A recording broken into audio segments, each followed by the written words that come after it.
ان کی پارٹی جو ہے تحریک انصاف کے ورکروں کو، لیڈرشپ کو گرفتار کیا گیا، اور صحافیوں کو خاص کر کے عوریہ مقبول جان کو، پھر اس کے بعد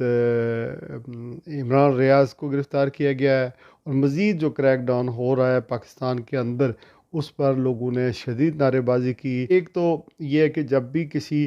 بزرگ سے بات کی جائے پاکستان سے باہر، یا کسی پی ٹی آئی کے ورکر سے بات کی جائے، یا عام پاکستانی سے بات کی جائے، تو ایک غصہ اور اینگر جو ہے وہ سب کے اندر پایا جاتا ہے۔ سب سے بڑی بات یہ ہے کہ جو پاکستان کی آرمی ہے، لوگ اس سے پیار کرتے ہیں، اسے پسند کرتے ہیں، اسے اپنے ایمان کا حصہ سمجھتے ہیں، لیکن بیک وقت سب سے بڑا جو غصہ پایا جاتا ہے لوگوں کے اندر وہ یہ ہے کہ جو موجودہ حکومت ہے اس میں 12-13 جماعتیں ہیں، یہ اس وجہ سے اقتدار میں ہیں، ان کے پاس عوام کا مینڈیٹ نہیں ہے، اس وجہ سے وہ اقتدار میں ہیں، چونکہ آرمی کی قیادت نے انہیں یہاں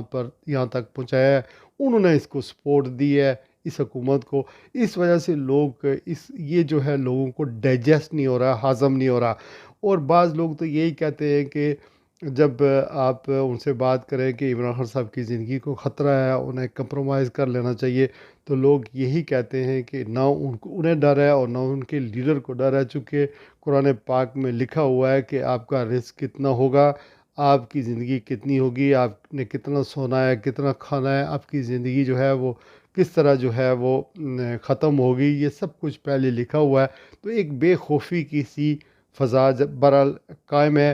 یہاں پر میں آپ کو یہ بھی رپورٹ کرنا چاہتا ہوں کہ اگر پاکستان میں مزید جو افراتفری ہوئی تو جو اوورسیز پاکستانی ہیں، جنہیں آپ یہ کہہ لیں کہ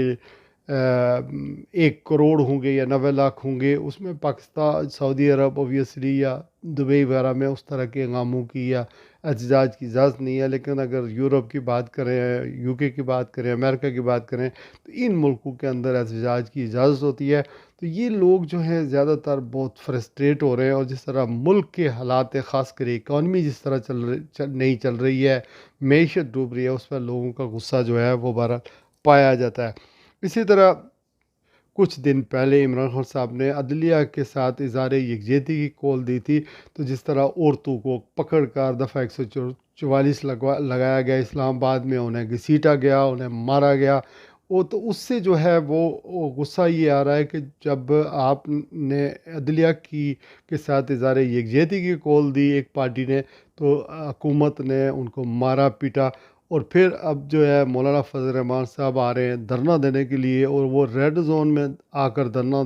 دینا چاہ رہے ہیں، اور یہاں پر ان کو پروٹوکول مل رہا ہے۔ تو اس وجہ سے لوگ جو ہے وہ جو اس ڈبل سٹینڈرڈ سے بہت ہی زیادہ جو ہے وہ پریشان بھی ہیں، اور غصہ بھی ان کے اندر پایا جاتا ہے۔ یہاں پر پاکستان کے اندر بھی اور پاکستان سے باہر بھی جتنے بھی پاکستانی ہیں، وہ صحافیوں پر جس طرح کا کریک ڈاؤن ہو رہا ہے، خاص کر کے عمران ریاض کے ویئر اباؤٹس، اس کو کہاں رکھا گیا ہے، اس کی خیریت کا کوئی پتہ نہیں ہے، اس کے چاہنے والے، اس کی فیملی انتہائی مضطرب ہے، پریشان ہے۔ عوریہ مقبول جان صاحب ایک 67 ایئر اولڈ بڑا ایک روانی شخصیت ہیں، بڑی اسلامی شخصیت ہیں، انہیں بھی گرفتار کر لیا گیا ہے، اور ان کا پتہ نہیں ہے کہ وہ ان کو کہاں رکھا گیا ہے۔ تو میں مزید آپ کو یہ کہنا چاہ رہا ہوں کہ یہ وہ صحافی ہیں جنہوں نے پاکستان کی خدمت کی ہے۔ عمران خان صاحب کو کوئی لائک کرتا ہے تو اس کی وہ پرسنل لائکنگ ہو سکتی ہے، ضروری نہیں کہ اس جماعت کا وہ ممبر ہو، ضروری نہیں کہ وہ پوری جماعت کو پسند کرتا ہو۔ ہم جتنے بھی صحافی ہیں یا تجزیہ نگار ہیں، ہماری کوشش ہوتی ہے کہ وہی بات کریں جس کی اگر کوئی سچی بات ہے، کسی کو اگر کوئی کریڈٹ دینا ہو تو دینا چاہیے۔ وہ عمران خان صاحب ایک قومی ہیرو ہیں، ان کا ایک پوسچر ہے، تو جتنے بھی مثلا فرض کیا انہوں نے نمل یونیورسٹی بنائی، شوکت خانم اسپتال بنایا، اقوام متحدہ میں انہوں نے تقریر کی، اسلامو فوبیا کے بارے میں انہوں نے قرارداد منظور کی، یہ وہ باتیں ہیں جس کی وجہ سے اپنی اپنی لائکنگ ہو سکتی ہے۔ وہ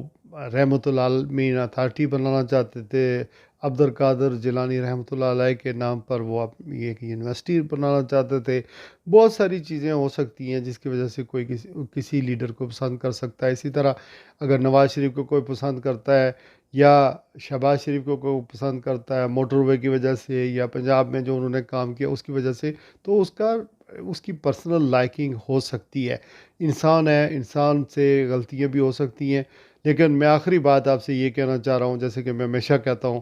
اس وقت پاکستان کے مسائل کا واحد حل یہ ہے کہ آرمی چیف اور عمران خان صاحب کے درمیان